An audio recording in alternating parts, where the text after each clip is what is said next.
Perfecto. Continuemos con la presentación.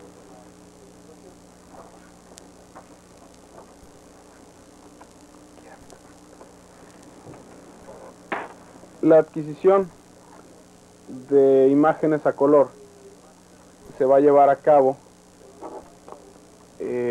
por medio del mismo sistema que ilustramos hace unas láminas. El CCD, el circuito de muestra retención, el convertidor analógico y digital y el temporizador van a estar incluidos aquí. Este sistema de adquisición puede tener 1 o 3 sensores para la misma imagen. De esta manera la descompondrá en sus componentes primarios, colores primarios. ¿Y cuál es la diferencia entre usar 1 o 3 sensores? La calidad de la imagen. Una cámara convencional como las que ustedes conocen y probablemente tienen en sus casas, las cámaras de video casero, tienen un solo sensor y ese sensor descompone las imágenes en las 3 componentes primarias. Las cámaras semiprofesionales y profesionales de estudio tienen 3 sensores, uno para cada elemento, para cada componente de la imagen. Esos 3 sensores se dividen la imagen a su entrada, es decir, la imagen es la misma para los 3 sensores, y un sistema de prismas descompone en 3 componentes monocromáticas de cada uno de los 3 componentes primarios, y esto nos permite tener la máxima resolución en cada uno de los componentes primarios de la imagen original. En el esquema de 3 sensores, 640 píxeles se representarían con 640 píxeles en cada una de las componentes.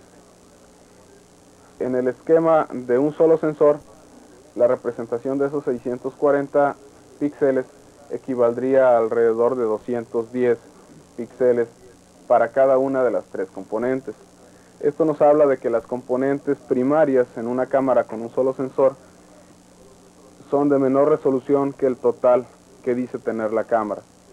Es de ahí la economía de la fabricación del sensor y del sistema óptico en general, y de ahí también la pobreza de la resolución, de la nitidez, cuando representamos la imagen.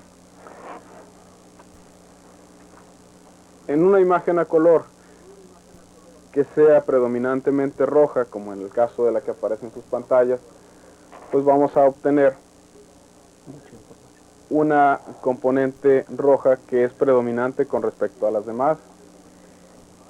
Esta componente roja tendrá niveles de intensidad mucho mayor. Al combinar las 3 componentes, la contribución de la componente roja será la predominante.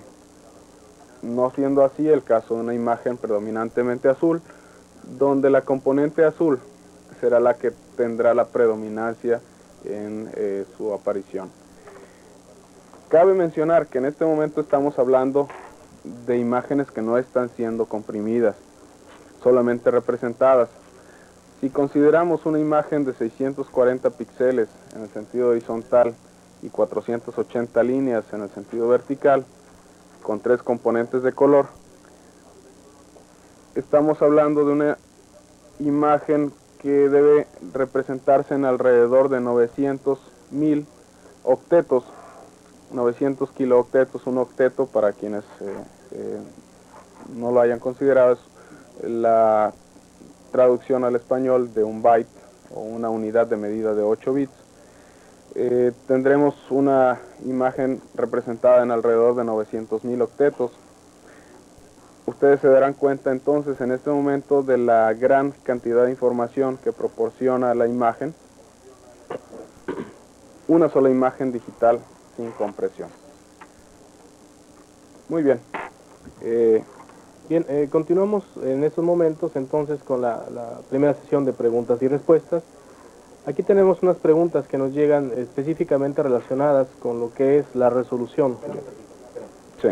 Comúnmente nos preguntan cuál es la resolución de video que se acostumbra, puesto que comercialmente ha oído hablar de 512 por 512, 640 por 480, etcétera, y si podemos relacionar esto con la otra pregunta de qué relación o qué es lo que establece la norma profesional CCIR 601.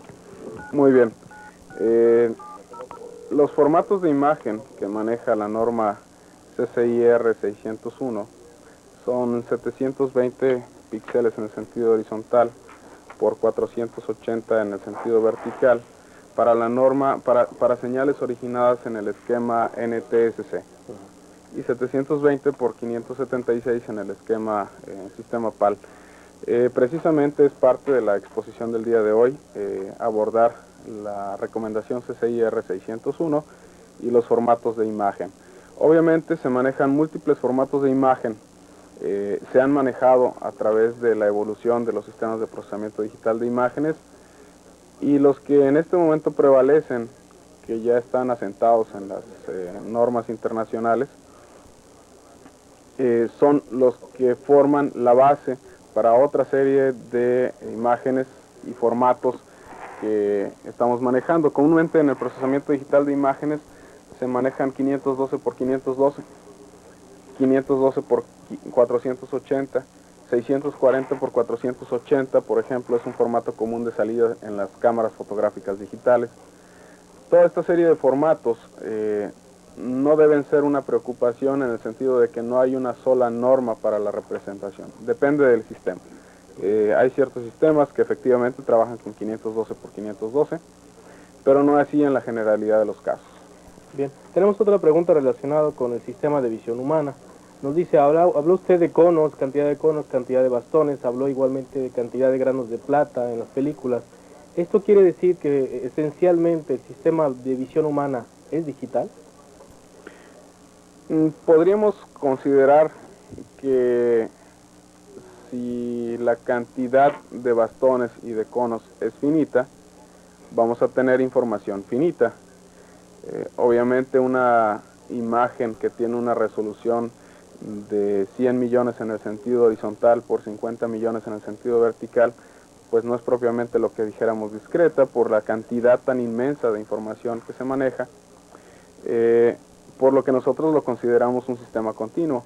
Obviamente el infinito como límite matemático, pues puede usted ubicarlo donde sea más conveniente, y en términos prácticos el infinito se alcanza muy rápidamente alrededor de 1500 píxeles por sentido de orientación.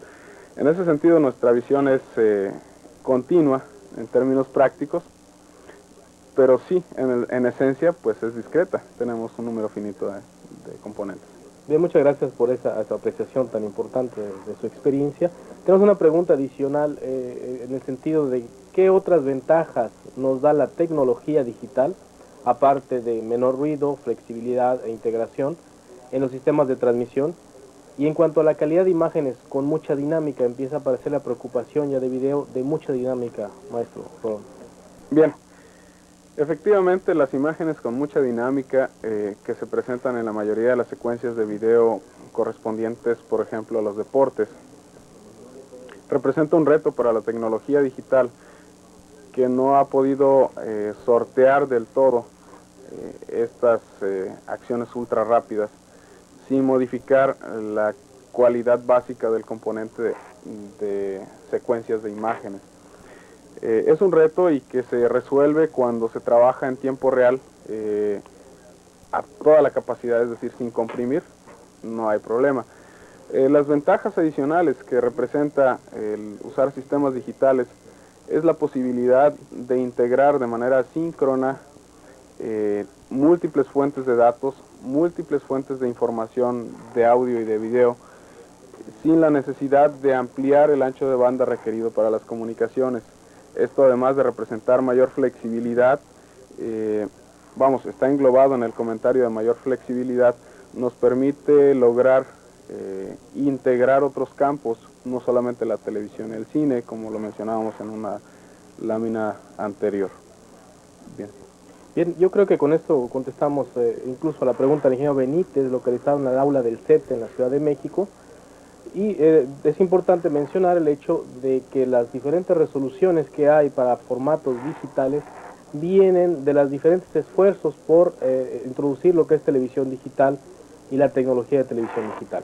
Tenemos los esfuerzos en el área de televisión, es la norma que usted pregunta, pero también tenemos los esfuerzos que se han hecho en el área de ciencias de la computación, cómo han evolucionado los sistemas de cómputo, que finalmente en la cuarta sesión hablaremos mucho de la palabra clave para esta era de la televisión digital. La palabra clave es convergencia, y es en el momento en que se fusionan los intereses de televisión con los intereses de la computación y aparece definitivamente lo que es la televisión de alta definición. Esta será motivo de la cuarta sesión y finalmente responderá y aclarará mucho los detalles que de alguna manera empezaremos a abordar a partir de estos momentos. En breves momentos el maestro Julio continuará entonces con lo que es el próximo segmento de esta exposición. Muy bien. Ya hemos visto el proceso de adquisición de las imágenes, cómo se construyen las imágenes digitales a partir de los esquemas de sensado a través del CCD y los convertidores analógico-digital. Ahora vamos a abordar la digitalización del video en sí. El proceso de conversión a video digital, en el caso de video, está sesgado además por la componente tiempo. Es decir, en el caso de una imagen, este proceso de adquisición de la imagen a RGB por un circuito de control de tiempo no estaba limitado a operar en una ranura de tiempo establecida. Nosotros sabemos que el video NTSC opera a 30 cuadros por segundo, 60 campos por segundo, y tiene un total de 525 líneas. 525 líneas que se van a mostrar en un treintavo de segundo, y esas 525 líneas se tienen forzosamente que transformar a digital en ese tiempo. El proceso del video analógico en componentes lo vamos a ilustrar en esta lámina. Aquí tenemos la cámara que nos permite obtener componentes RGB, las componentes primarias de color. Pasa a través de un corrector de gama, que es un circuito que hace la corrección del balance tonal de la gráfica que ustedes observaron hace algunos momentos. Modifica el balance tonal para compensar por los errores de los sensores de imagen. Obtenemos las componentes de color RGB primas, quiere decir que son componentes primarias, efectivamente, pero diferentes a las componentes que egresaron de la cámara, del sensor de imagen. Estas componentes primarias pasan a través de una matriz de conversión en el dominio analógico, que nos van a dar tres nuevas componentes, que son las componentes con las que vamos a estar operando ya en el dominio del video digital. Una componente de luminancia, conocida como Y, que lo que hace es aportar la información que verían nuestros bastones, independientemente de los conos. Es la información monocromática en blanco y negro. Y dos componentes de crominancia que se obtienen de las tres componentes de crominancia a través de una operación aritmética que se muestra en su pantalla. Las componentes de crominancia, una corresponde a la diferencia entre la componente roja y la componente de luminancia, y otra componente azul corresponde a la diferencia del azul contra la luminancia. Cuando ustedes suman la componente CR y CB, van a poder recuperar la componente verde, que es la tercera componente de color en los formatos de colores primarios. Este cambio de formato a YSRCB es necesario como una representación más eficiente de la información de color. Hemos comentado que tenemos muchas menos células que se encargan de ver el color que bastones que se encargan de ver la luminosidad. Por lo tanto, podemos pensar en obtener una información de color que no sea necesariamente tan eficiente en su representación, porque de cualquier manera el ojo va a estar atento y va a capturar la componente de luminancia antes que cualquiera de las otras componentes de croma. Esto es lo que ha llevado al criterio de utilizar las componentes Y, CR y CB. Una vez que tenemos el video analógico en componentes, tenemos que transitar a través de un proceso de conversión analógico-digital. En el proceso de conversión analógico-digital vamos a tener nuestro circuito de muestreo y retención, nuestro convertidor analógico-digital, idénticos en esencia a los que utilizamos para las imágenes, y un sistema de prefiltrado. Este sistema de prefiltrado es necesario para eliminar componentes de frecuencia no deseadas que pudieran estar presentes en la señal de entrada. Cuando se trabaja en la conversión analógica digital, la frecuencia a la que se muestrea impone un límite en el límite máximo de la frecuencia de la señal de origen, y este límite máximo es la mitad de la frecuencia de muestreo. Es decir, la señal tendrá una frecuencia máxima de la mitad de la frecuencia de muestreo de la componente que se trate.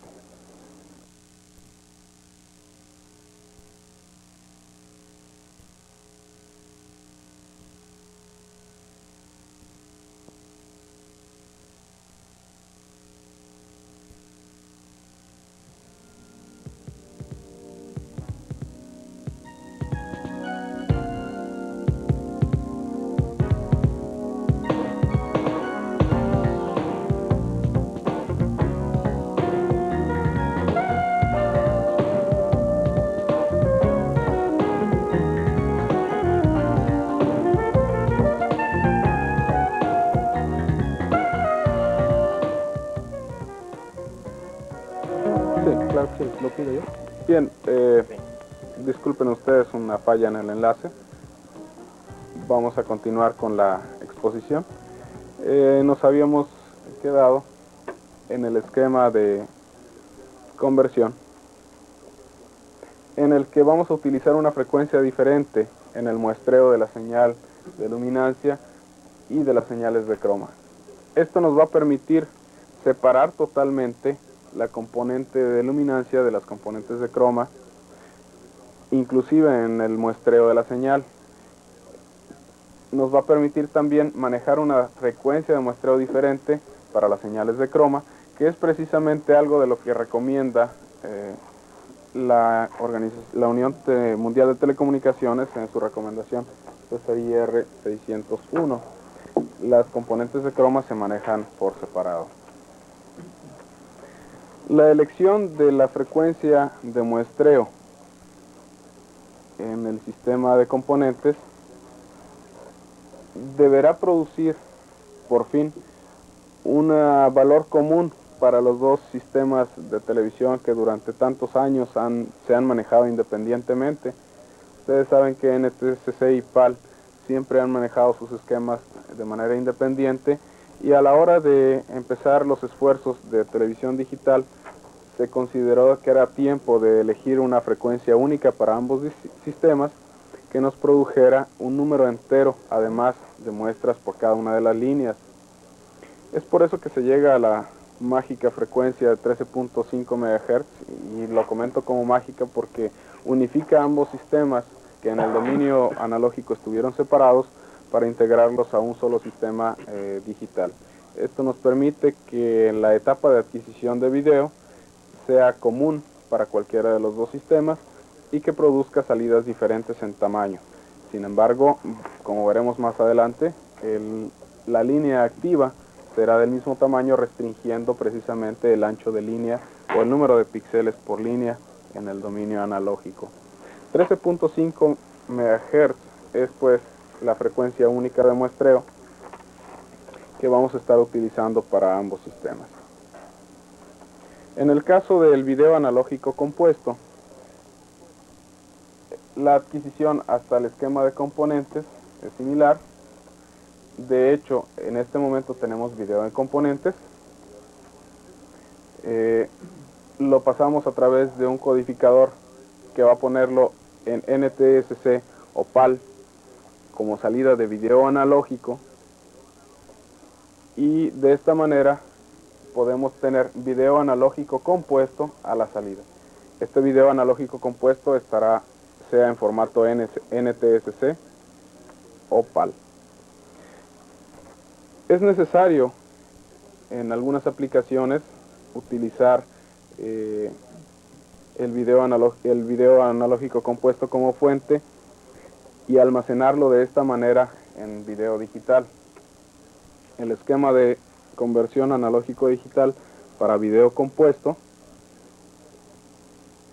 lo tenemos en sus pantallas. Pasa por una etapa de prefiltrado, ¿sí? Una etapa de muestreo y retención y una etapa de conversión analógico digital. En este caso, la frecuencia de muestreo tiene que elegirse en función de otro criterio.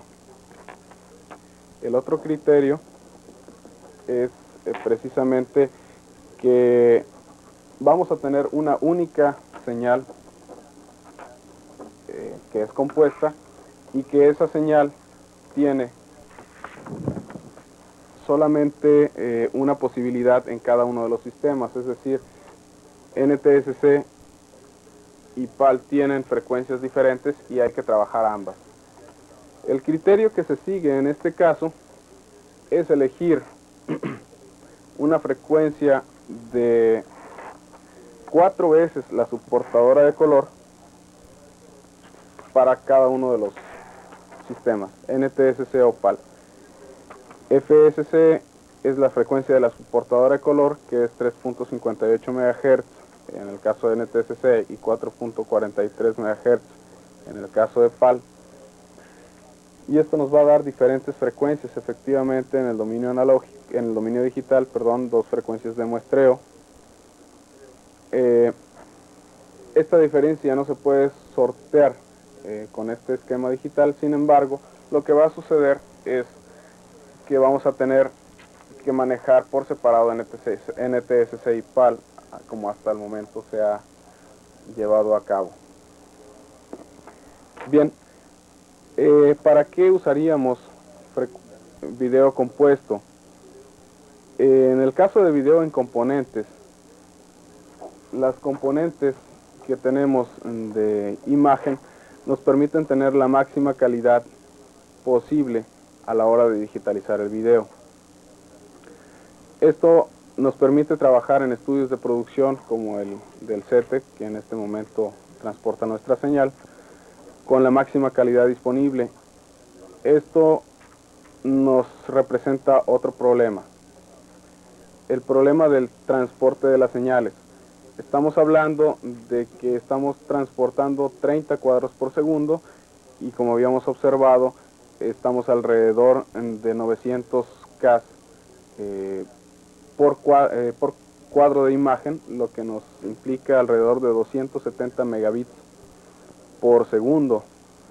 Esta capacidad de transporte no la tiene cualquier canal, es decir, los canales que estamos acostumbrados a observar no tienen este ancho de banda.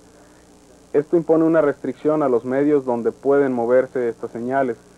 El video digital compuesto, se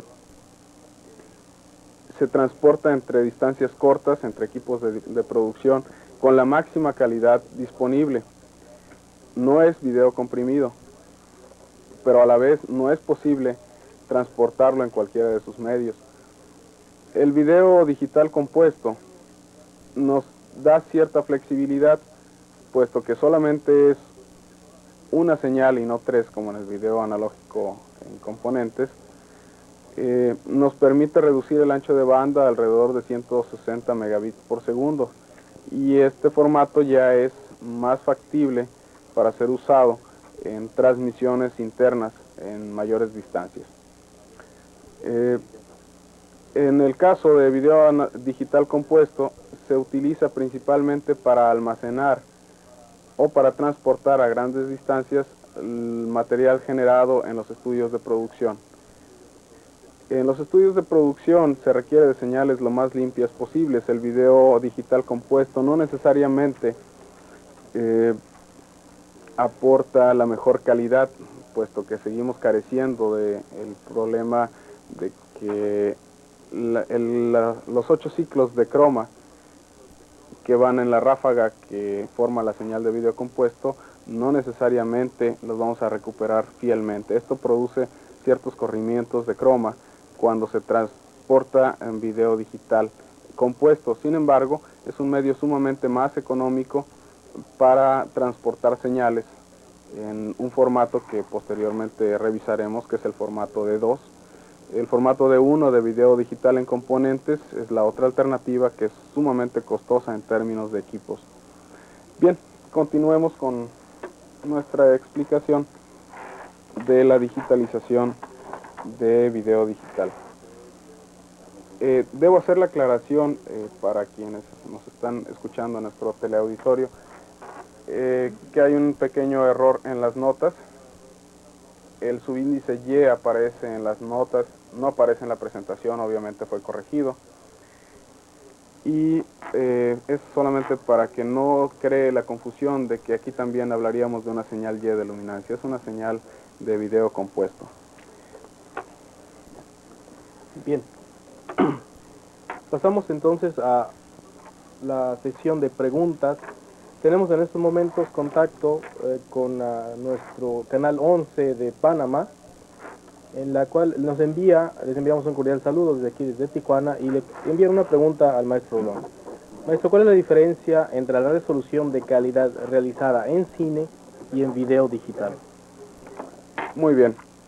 La calidad que se lleva a cabo, que se ve reflejada en el acetato de cine,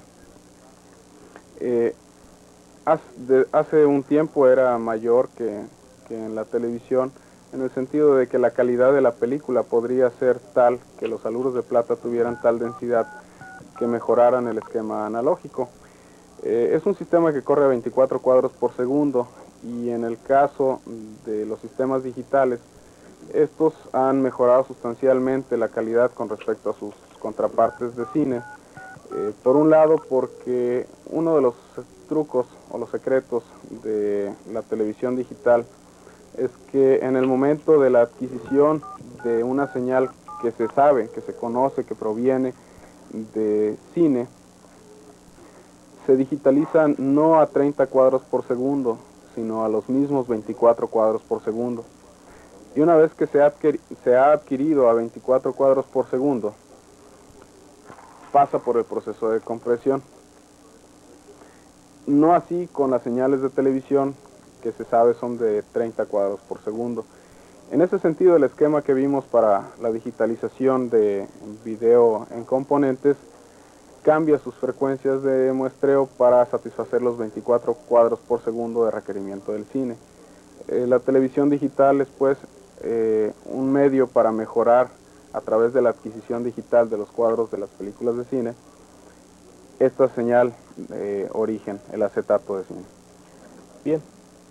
Agradecemos igualmente la llamada de Cuernavaca, Morelos, y les haremos llegar breve los cuadernillos que de alguna manera les van a permitir seguir este curso interactivo. Bien. Por otra parte, tenemos otra pregunta referente al corrector gamma. El corrector gamma del esquema de adquisición corrige no linealidades ópticas o electrónicas, maestro Rodón. Bien, la corrección es en el sentido electrónico, debido a que esto es una herencia de los sensores analógicos que se usaron en un tiempo, los vidicones y mucho antes los orticones. Eran elementos de barrido, al igual que los cinescopios, y esos elementos de barrido compensaban de alguna manera la señal, más bien alteraban la linealidad de la señal en función de la agitación termoiónica en cada uno de los puntos de rastreo. Esta alteración de la señal original era necesario compensarla con un circuito que corrigiera el desbalance que producía el elemento termoiónico, que era donde se grababa la imagen. De ahí se introdujo el corrector gamma y posteriormente el CCD, como elemento no termoiónico sino de estado sólido para la representación de imágenes, hereda el corrector gamma, aun cuando los CCDs han mejorado en mucho sus características de linealidad con respecto a la amplitud luminosa. Es por eso que el corrector gamma compensa efectos de tipo sensor de imagen y no de sensor, de óptica de las cámaras. Muy bien. Tenemos unas preguntas que vienen llegando para completar este tercer ciclo de preguntas interactivas. Tenemos una pregunta de la Universidad del Claustro de Sor Juana. ¿Por qué se dice que el CCD funciona por medio de acoplamiento de cargas? ¿Cómo funciona el circuito de retención? Brevemente, maestro, ya quisiera. Claro que sí. Bien, el circuito de CCD funciona de la siguiente manera. Consideren ustedes que cada uno de los puntos que va a adquirir la información luminosa es una especie de cubeta. A las cubetas nosotros normalmente les abrimos una llave por las que fluye el agua y llena la cubeta hasta cierto punto. En el caso del sensor CCD, el sensor CCD es una serie de pozos de potencial que se llenan con voltaje. El voltaje es proporcional a la intensidad luminosa que se está recibiendo en el punto de CCD en el que estemos ubicados. De esta manera, la luz actúa como el agua que llena la cubeta. A mayor cantidad de luz, mayor cantidad de agua se registra en la cubeta, a menor cantidad de luz, menor cantidad de agua. Cuando adquirimos o pasamos hacia el sensor, del sensor hacia el circuito de muestreo y retención, lo que estamos haciendo es vaciar todas las cubetas de manera ordenada. De esta manera nuestras cubetas nos quedan vacías para adquirir una nueva imagen. Esto se realiza de manera automática a través del disparador electrónico, que es el que manda a ejecutar todo el proceso, y que una vez que ha adquirido a través del circuito de muestreo y retención la señal, vuelve a llenar las cubetas con la información de luz presente en ese momento. Muy bien, maestro. Quisiera recordarles que el resto de preguntas que tenemos, y así como los correos electrónicos y faxes que hemos recibido hasta el momento, las contestaremos fuera de línea y las haremos llegar a sus respectivos auditorios. Bien, debo recordarles igualmente que en breve habrá una evaluación de este curso y que esta evaluación de alguna manera le pediremos a los coordinadores de la sala que las concentren y nos las hagan llegar por algún medio, ya sea fax o correo. Bien, terminaremos con los últimos dos subtemas de esta primera sesión, que es introducción a la recomendación ya de video digital CCIR 601 y y la digitalización del audio. Maestro Roland, por favor. Bien, muchas gracias. Es tiempo efectivamente de pasar a la recomendación 601 del Comité Consultivo Internacional de Radiocomunicación, que a raíz de la reorganización de la Unión Internacional de Telecomunicaciones se convirtió en el sector telecomunicaciones del ITU. Normalmente se le conoce ahora como ITU-T. La recomendación 601 especifica los parámetros y formatos de imagen para la conversión o representación digital de señales en formato analógico. ITU, precisamente a través de su recomendación 601, especifica la forma en la que deben tomarse las muestras de una señal analógica de video, de tal manera que éstas puedan ser representadas con ciertas características en el formato digital. Lo que ven ustedes en su pantalla es un segmento de imagen. Cada uno de los cuadros es un píxel. La cruz representa una muestra de luminancia y el círculo que la rodea representa una muestra de croma o color para cada uno de los dos componentes. En un formato 444, como se le conoce, se van a tomar igual número de muestras para la luminancia que para cada una de las dos componentes de croma. Las componentes de crominancia entonces van a tener el mismo tamaño de la componente de luminancia. Estaríamos hablando de un esquema muy similar al que utilizamos para demostrar la composición de las imágenes. En este caso, vamos a tener el triple del tamaño de una imagen de luminancia, por eso los tres cuadros aparecen con la misma proporción. Este esquema nos produce 324 megabits por segundo. En el caso del formato 422, que es uno de los más utilizados, lo que sucede es que las componentes de croma se muestrean a la mitad de la velocidad de las componentes de luminancia. Esto es equivalente a lo que mostramos hace un rato de tener 640 píxeles por línea, y las componentes de croma tendrían en este momento 320 píxeles por línea cada uno de ellos. La imagen de luminancia entonces se conserva en su tamaño con respecto al formato anterior, pero las imágenes de las componentes de croma ambas se reducen en tamaño horizontal a la mitad. Veamos ahora la comparación entre el esquema 444 y el esquema 422.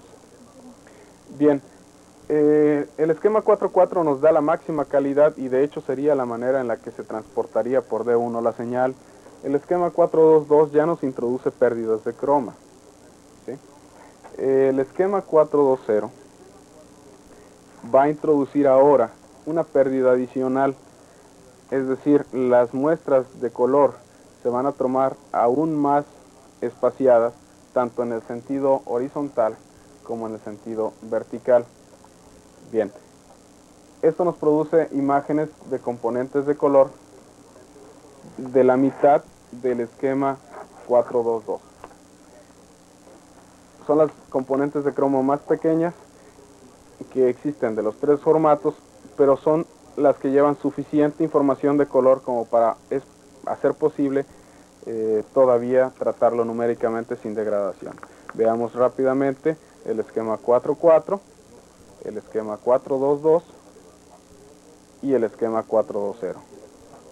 De estos tres esquemas, los más utilizados son el esquema 4.2.2 y el esquema 4.2.0, donde el esquema 4.2.0 se prefiere para comunicaciones audiovisuales con anchos de banda restringidos. Pueden ustedes ver que sin compresión, 162 megabits por segundo se requieren para transmitir sin compresión esta señal. Los tamaños de imagen. Había una pregunta hace un momento en el sentido de los tamaños de imagen de acuerdo a la recomendación CCIR 601. La recomendación en sus formatos 4.2.2 y 4.2.0 nos establece un tamaño de imagen de 720 píxeles por línea por 480 líneas para NTSC, cuando las componentes de color para 4.2.2 son 360 por 480, vean que es el mismo número de líneas que en el esquema de la luminancia, y 240 líneas para el esquema 4.0, a 60 campos por segundo o 30 cuadros por segundo. En el sistema PAL, el ancho de la línea no cambia, son 720 muestras por 576 líneas, es decir, hay un número mayor de líneas que en el sistema NTSC. Estos son los tamaños oficiales de la recomendación CCIR 601, y como comentábamos hace un momento, no son los únicos formatos de imagen, son los formatos de imagen que se toman como fuente, son los formatos fuente para los esquemas de procesamiento digital de video, los esquemas normalizados. Normalmente todas las normas internacionales establecen que la recomendación CCIR 601 es la que debe seguirse como parámetros de video sin compresión que se van a alimentar a los esquemas de compresión. Bien, esta es una línea de video en componentes Y y CRCB. Estas componentes nos muestran 720 muestras para la línea activa, que es lo que nosotros vemos en realidad, y muestras antes y muestras después, que nos van a completar 864 muestras para PAL y 858 muestras para NTSC.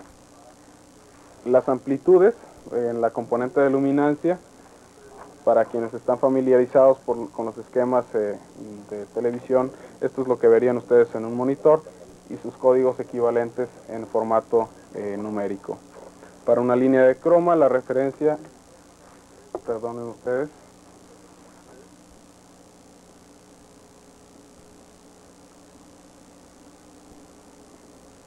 un pequeño desajuste en este momento aquí en la presentación, nada que no pueda corregirse. Estamos en las componentes de croma, CR y CB. La relación analógico-digital para video compuesto, vemos que la porción activa es 948 muestras en el caso de PAL y 768 muestras en el caso de NTSC. Este video analógico compuesto, una vez que ha sido digitalizado, tenemos esta relación de amplitudes para el video PAL. Aquí tenemos la amplitud de los 8 ciclos de la ráfaga de color, de la soportadora de color, y en el caso NTSC los mismos parámetros. Vamos a revisar el proceso de adquisición en video. Básicamente lo que tenemos aquí es la cámara, la conversión a componentes de video, el codificador NTSC y PAL, un convertidor analógico digital para el video compuesto. Esto es video compuesto, y todo lo que aparece en la base es video en componentes. Toda la parte inferior es D1 y toda la parte superior es D2. Bien, ahora, ¿qué pasa con el audio? Precisamente lo que pasa con el audio es lo que vamos a analizar, empezando por la anatomía del oído. Tenemos nuestro canal auditivo, audio como ondas mecánicas que inciden en el tímpano, que es una membrana oscilatoria que comunica su movimiento a través de los huesecillos a la cóclea, que es precisamente el nervio que nos permite obtener la información auditiva que necesitamos interpretar en nuestro cerebro. El intervalo de audición que tenemos nosotros como seres humanos va desde el umbral de audición alrededor de 20 Hz al límite auditivo, que es alrededor de 20 kHz. Esto es lo que podemos oír. No implica que las ondas mecánicas no puedan estar ubicadas en el intervalo inferior, como los sismos, que están ubicados alrededor de 5 Hz, de 0 a 5 Hz, o las frecuencias ultrasónicas, que son precisamente las que utilizan los aparatos de ultrasonido, con nuestra máxima sensibilidad ubicada entre 1 y 5 kHz. No es lo mismo oír un tono a 1 kHz que oírlo a 20 Hz. El oído no oye igual, y de eso vamos a hablar la próxima sesión. A la vez, en la amplitud tenemos desde el umbral de audición de 0 a 15 decibeles, es lo mínimo que podemos oír en potencia auditiva, hasta el umbral de dolor, 120 decibeles, que son las potencias que manejan las sirenas de las ambulancias, por ejemplo, o las ciudades muy congestionadas de tráfico. 80 decibeles como límite bajo condiciones normales para la audición, sin tener daño en el oído interno. Son los límites bajo los cuales vamos a estar operando nuestro sistema auditivo, y obviamente el proceso de adquisición de audio muy similar a lo que vimos para video y para imágenes, donde la frecuencia de muestreo obviamente cambia. Tenemos tres modalidades: 32 kHz derivado de la FM, 44.1 kHz derivado de la tecnología de video que se usa como norma para CD en los discos compactos, y 48 kHz, que es una norma que se está usando actualmente como el doble de 32 kHz para FM con mayor calidad. Estos tres formatos, frecuencias de adquisición, se van a estar revisando a lo largo del curso. En cuanto a la amplitud, los convertidores analógico-digital requerirán 16 bits, ya que 16 bits cubre el rango dinámico de 96 decibeles que se tienen para audio. Esto nos permite ir desde el umbral de audición hasta muy cerca del umbral de dolor, que ya sabemos nuestros jóvenes están sumamente interesados en trabajar en la franja de 90 a 110 decibeles. Bien, con 16 bits cubrimos el intervalo, y vamos a pasar a la sesión de preguntas. Bien, de la UAM Xochimilco recibimos una pregunta que ya fue contestada referente a las frecuencias de muestreo, y agradecemos su llamada. Finalmente, quisiera recordarles que esta sesión se sigue por medio de un cuadernillo que les pedimos solicite a donde se tiene la información de este curso, y procederemos ahora con la evaluación, que es un proceso. Antes de la evaluación tenemos unas conclusiones que de alguna manera queremos sacar de esta primera etapa. En esta primera etapa entonces se habló de la digitalización de video, de cómo es posible entonces tener lo que sería ya la representación digital del video para poder posteriormente en las sesiones que proseguirán la etapa de procesamiento del mismo.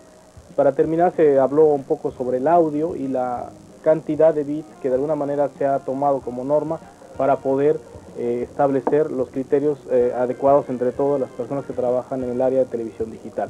Fue muy importante el hablar de la normalización, porque finalmente, independientemente de los diferentes formatos de digitalización que existen dentro del mercado, existe una norma internacional que nos va a permitir hablar en el mundo de la televisión profesional de qué es lo que debemos de seguir para digitalizar la televisión.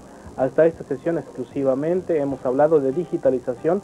Obviamente la digitalización produce una cantidad enorme de información, son canales que es difícil transportarse, por lo tanto vamos a ver las necesidades de aplicar técnicas específicas para poder llegar a soluciones prácticas. Bien, no sin antes una disculpa y recordándoles que estos canales son canales del sistema educativo y que de alguna manera corresponden a sistemas digitales con técnicas de compresión y ciertas características que los hacen no de altísima calidad, pero suficiente para comunicarnos y comunicar este conocimiento hacia ustedes. Procederemos entonces a la evaluación que le pediremos a los coordinadores de las salas que, finalizada la misma, remitan a esta instancia. Bien, al CITEDIA Tijuana. Maestro Rolón. Debo recordarles a los coordinadores de las salas que deben recoger las evaluaciones al final, y para las personas que no cuenten con sus cuadernillos les vamos a solicitar que contesten brevemente las preguntas con un número y con la letra correspondiente a la respuesta que para ustedes es la correcta. Además, anexar la teleaula, la sesión a la que corresponde y el nombre del participante, por favor. Vamos a empezar con nuestra evaluación. La primera pregunta: la recomendación CCIR 601 especifica: A. Televisión digital. B. Formatos de video. C. Formatos de audio. D. Compresión digital. Nuevamente, la recomendación CCIR 601 especifica: A. Televisión digital. B. Formatos de video. C. Formatos de audio. D. Compresión digital. Por último, la recomendación CCIR 601 especifica: A. Televisión digital. B. Formatos de video. C. Formatos de audio. D. Compresión digital. Vamos a la siguiente pregunta. El sistema humano de visión: A. Es más sensible al brillo que al color.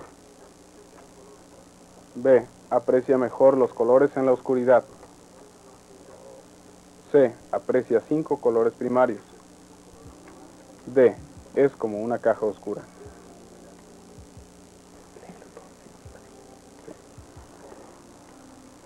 El sistema humano de visión: A.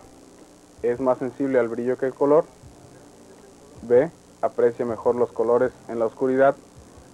C. Aprecia 5 colores primarios. Y D. Es como una caja oscura.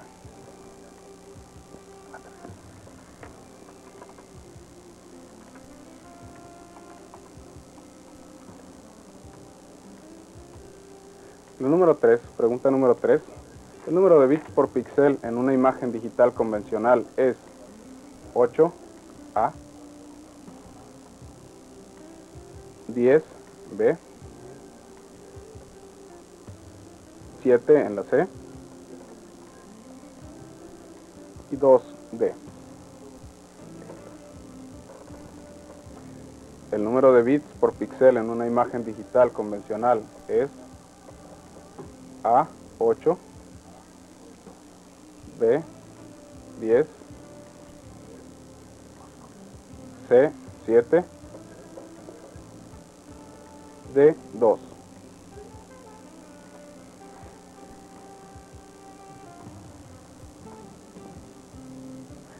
Cuarta pregunta. El elemento del sistema de adquisición que se encarga de representar numéricamente la información es A, el CCD, B, el multicanalizador, C, el convertidor analógico digital, D, el circuito de muestreo y retención. El elemento del sistema de adquisición que se encarga de representar numéricamente la información es A, el CCD, B, el multicanalizador, C, el convertidor analógico digital y D, el circuito de muestreo y retención.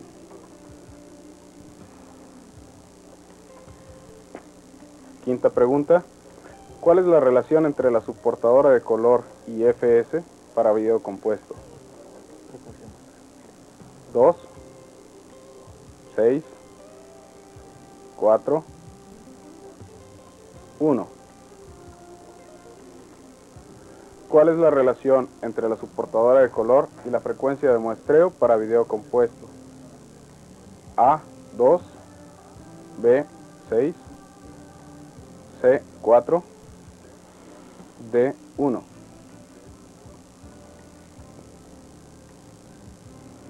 Sexta pregunta.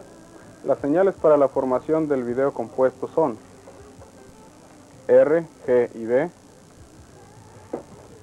Y, CR, CB, C, M, Y y K, R', G' y B'. Las señales para la formación del video compuesto son RGB, YCRCB, CMYK, R', G', B'. 7. Las frecuencias para el esquema 422 de la recomendación CCIR 601 son 13.5 y 13.5 MHz para cada una de las componentes, 13.5 y 6.75, 6.5 y 13 MHz, 13.75 y 6.5. Las frecuencias para el esquema 422 de la recomendación CCIR 601 son 13.5 y 13.5 MHz, 13.5 y 6.75, 6.5 y 13 MHz, 13.75 y 6.5 MHz. 8. Los límites de frecuencia para la audición son 10 Hz y 15 kHz, A, B, 20 y 20 kHz, C, 30 y 10 kHz, D, 20 y 40 kHz. Los límites de frecuencia para la audición son 10 Hz y 15 kHz, 20 Hz y 20 kHz, 30 Hz y 10 kHz, 20 Hz y 40 kHz. 9. Un píxel es A, un pel por muestra, B, un elemento digital de imagen, C, un bit por segundo, D, una representación analógica. Un píxel es A, un pel por muestra, B, un elemento de imagen digital, C, un bit por segundo, D, una representación analógica.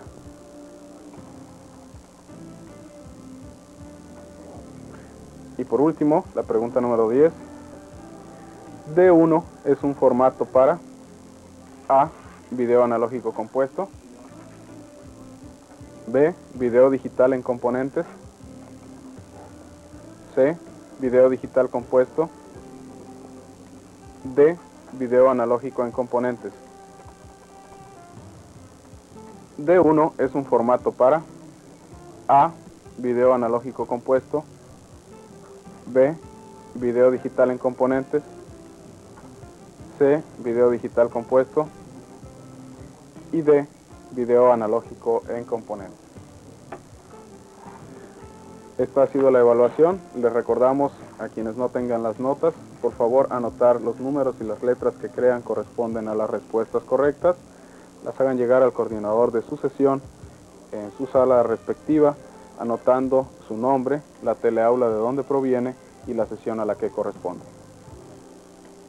Bien, estos exámenes les vamos a pedir a los coordinadores de sala que nos los hagan llegar a las direcciones siguientes, direcciones del CETE, en Calzada Circunvalación, sin número, esquina Tabiqueros, Colonia Morelos, Delegación Venustiano Carranza, código postal 15270 en México DF. En estos momentos aparece en su pantalla. Que nos hagan llegar igualmente al CITEDI a la siguiente dirección: Avenida del Parque, número 1310, entre Boulevard Industrial y calle Von Humboldt, Mesa de Otay, código postal 22510 en Tijuana, Baja California. Bien, agradecemos entonces esta participación en el primer teleseminario sobre televisión digital, seminario interactivo que se pretende sea tal, y quisiera agradecer entonces su atención, recordarles que el próximo sábado 19 de abril será la próxima sesión. Mientras tanto, les invito a que nos sigan llamando para contestar estas preguntas fuera de línea o escribiéndonos a la dirección del CITEDI. De preferencia, les solicitaríamos nuestro contacto a través de correo electrónico. Quisiera en estos momentos solicitar la interacción con el CETE en la Ciudad de México. Bien. Gracias, doctor Ciro. Gracias, nos encontramos aquí en el CETE.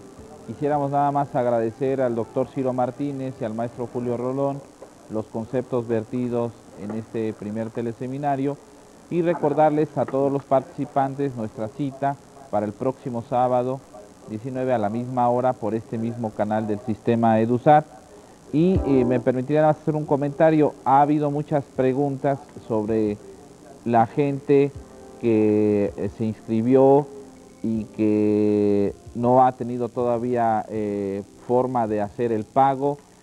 Asimismo hay gente que no tiene interés de inscribirse pero quiere ver el teleseminario. Para ellos la respuesta sería fundamentalmente: nuestro interés es que lo puedan recibir el mayor número de participantes, y simplemente la diferencia entre cubrir el costo de participación del teleseminario es para tener acceso a poder presentar esta evaluación y posteriormente a esta a recibir una constancia de acreditación de participación en el teleseminario.